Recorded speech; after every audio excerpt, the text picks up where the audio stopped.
अस्सलाम वालेकुम। तो कैसे हैं आप सब लोग? इंशाल्लाह ताला आप सब ठीक होंगे। तो आज मैं आपके लिए बहुत ही ज़बरदस्त चिकन टिक्का की रेसिपी लेकर आई हूँ। और अगर आपको मेरी वीडियो अच्छी लगे तो लाइक करें, शेयर करें, चैनल को सब्सक्राइब करें और इसके पास लगे बेल आइकन के बटन को लाजमी क्लिक करें ताकि मेरी आने वाली नई वीडियो का नोटिफिकेशन आपको सबसे पहले मिले। तो इसके लिए मुझे चीज़ें चाहिए। 1.5 किलो मैंने चिकन लिया है, उसको मैंने अच्छे से वॉश कर लिया है। मैरिनेट करूँगी इस चिकन को 2 घंटे के लिए। इसके लिए जो मुझे चीज़ें चाहिए वो यूँ है इस तरह से कि आधा किलो मैंने दही लिया है, वो जाएगी इसमें। लहसुन अदरक का पेस्ट जाएगा इसमें, 1 चम्मच भर के मैंने लहसुन का पेस्ट लिया और 1 चम्मच मैंने अदरक का पेस्ट लिया, वो जाएगा इसमें। तो जी जनाब ये चला गया इसमें।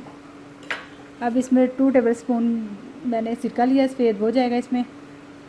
ये चिकन को बहुत सॉफ्ट और जूसी बनाता है। और इसमें चिकन टिक्का मसाला जाएगा 1 पैकेट। अब हम इसको अच्छी तरह मिक्स कर लेंगे और इसे 2 घंटे के लिए मैरिनेट करने के लिए रखते हैं। ये ऑयल जाएगा, 1 प्याली के करीब ऑयल जाएगा इसमें। तो जी वो चला गया इसमें ऑयल। आधा किलो मैंने टमाटर लिए हैं जो मैंने उसका पेस्ट बना लिया है टमाटरों का, वो जाएगा इसमें। बिस्मिल्लाहिर्रहमानिर्रहीम। इसको थोड़ा सा देर तक पकाएं टमाटरों को। टमाटर कुक हो गए हैं। अब इसमें मैरिनेट किया हुआ चिकन जाएगा। बिस्मिल्लाहिर्रहमानिर्रहीम। ये बहुत आसानी से बन जाता है, झटपट। तो इसको मैंने मिक्स कर लिया अच्छी तरह।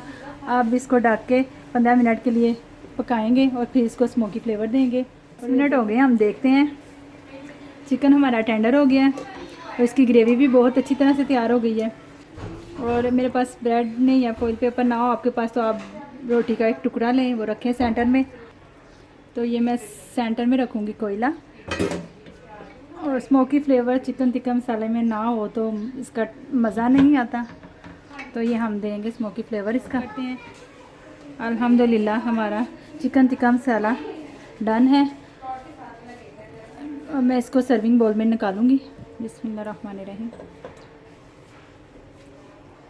तो सर्विंग बाउल में मैंने निकाल लिया है। आप भी ज़रूर ट्राई कीजिएगा चिकन टिक्का मसाला और मुझे फ़ीडबैक दीजिएगा कैसा बना आपका चिकन टिक्का मसाला। तो फिर मिलते हैं नेक्स्ट रेसिपी के साथ। अल्लाह हाफिज़।